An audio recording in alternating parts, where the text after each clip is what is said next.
Hello, my viewers. Welcome back to my channel. Today, we are going to talk something else concerning this country, Nigeria. Femi Adesina, the spokesman of the president, had just admitted that the country is a complete rot. Without knowing it, he has admitted that. I want you to watch this interview from Femi Adesina, and then listen to him carefully. You will understand that this country, the leaders, those ruling us, they know that there is a problem. But instead of them to admit that there is a problem, they lay the blame on those complaining about the problem. Tell me, how would that country be good? Instead of listening to people's advice, any advice you give to them, which is contrary to what they want to hear, you turn out to be somebody who wants to pull down the government. After these people had promised Nigeria in 2015, heaven and earth, today they are denying that they didn't give that promise. They never made any promise to Nigerians. Why they are denying? Things are getting worse day by day. All their actions is now staring all of us at our faces.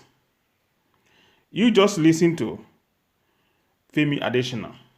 This man still has the guts to talk to Nigerians in this manner. You just watch.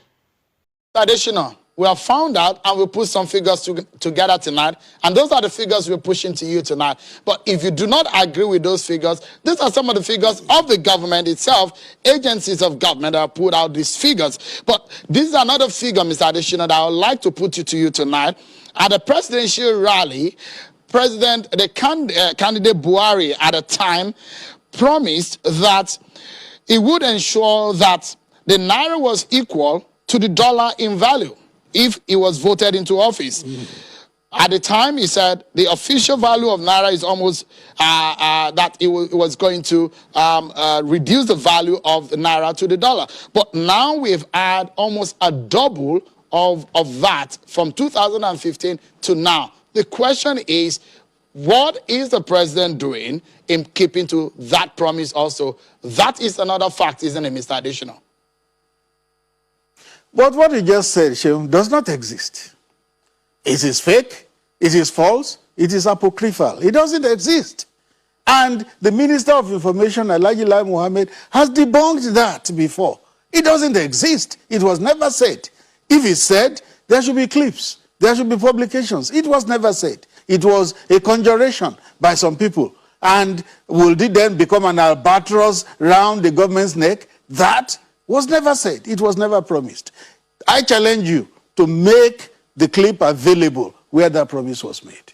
All right. The president was reported to have said that at the Dan Anyam Stadium, Luweri in Imo State. If you don't agree with that figure, let's move forward, Mr. Additional.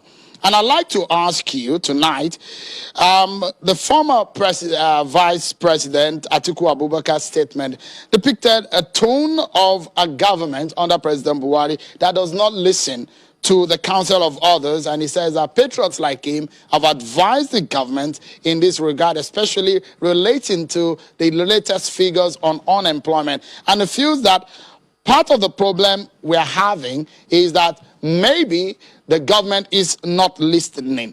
Why have we found ourselves where we are today, Mr. Additional? Thank you. The former vice president was in power for 8 years. Now he is in opposition to government.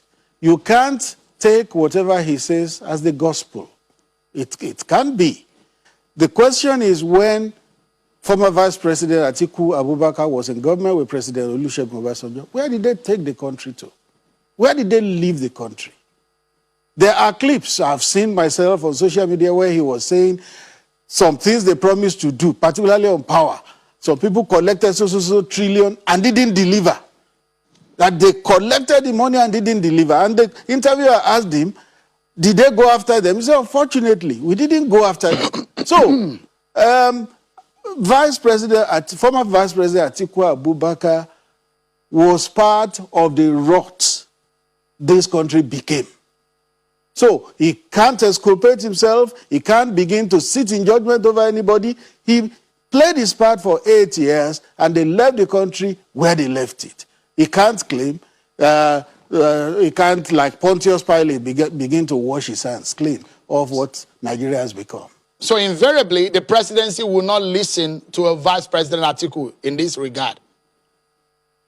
That's not what I said. The president will always listen to what is well-founded. Anything that is well-founded, anything that is not born out of negative politicking, the presidency will always listen. Isolate the good things, isolate the ones that are well-founded, and utilize them. But anything that is based on pull him down, anything that is based on negative politicking, will just be the opinion of the person that has said it. He will have a right to it, but nobody is compelled to then listen to him. So, does the latest figures on the MBS give the president some kind of concern and perhaps headache because it's worrying? Some things that could easily spark or push him to urgent action.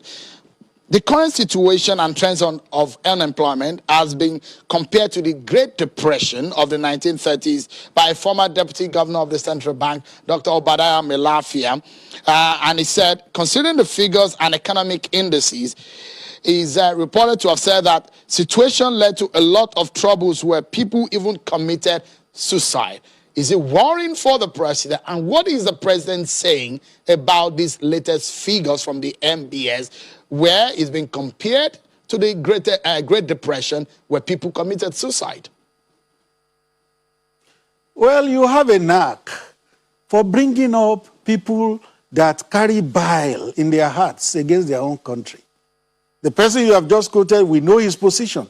We know untruths he has said about the situation in the country. And when they will call him to come and explain, he will start shouting persecution.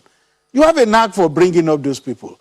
There are also other people who can isolate these issues dispassionately, without bile, without hatred, unlike that man you have mentioned. Then, talking of depression and all that, did you also see the statistics that Britain has had its worst economic performance in 200 years? Did you see the report that Britain has borrowed more than ever in the country's history because of challenges, because of pandemic, which is global? Did you see the report of that quarter that Nigeria came out of recession? Did you see the report of other countries? Do you see where they are? Let us cut some slack, give Nigeria some credit. Cut Nigeria some slack on these things. We are making progress. It may be slower than we want, but things are looking up. It's not all gloomy, as you said. Then coming to the MBS report. Yes, MBS is an agency of government. Is it not to the credit of this administration that it never tampers with the MBS statistics? It never tries to muzzle MBS. Whatever MBS has found, it releases. And government takes it in good faith and uses it to work. But let me tell you, it is a global phenomenon and not peculiar to Nigeria.